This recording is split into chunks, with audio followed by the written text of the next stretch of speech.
Welcome back to the Sports News Analysis YouTube channel. My name is Mike.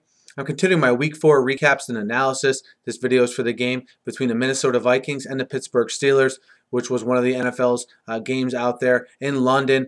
The Vikings win this game by a score of 34-27 to run their record to 1-3. The Steelers moved to 0-4 for the first time since 1968.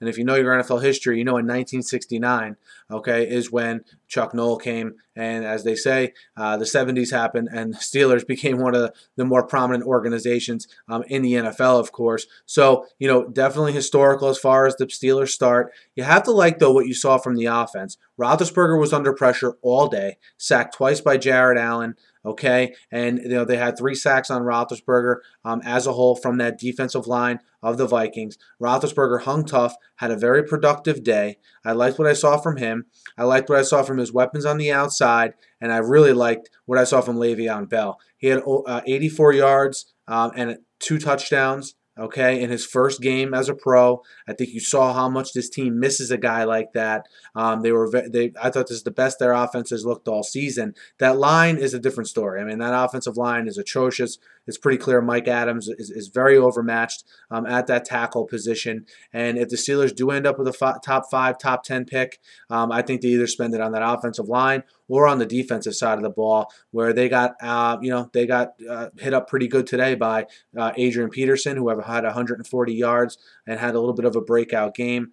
But the Steelers back to the drawing board. 0-4 into the bye week, definitely with some glaring weaknesses on a team that I wouldn't say is in rebuilding mode, but they need to get better quick. The Vikings, look, I already pointed out Peterson's big day. They got Greg Jennings involved, 3 catches for 92 yards and 2 touchdowns.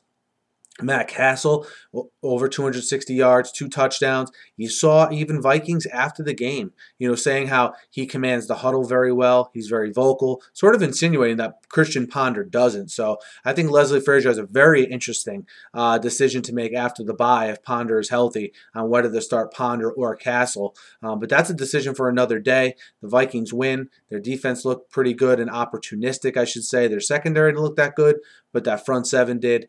And you get a big day from Peterson and a very good day from Castle as well. And you get your first victory of the season with that quarterback decision looming. Let me know what you guys thought of the Pittsburgh-Minnesota game. Hit me up in the YouTube comments. Hit me up on Twitter at SNewsAnalysis.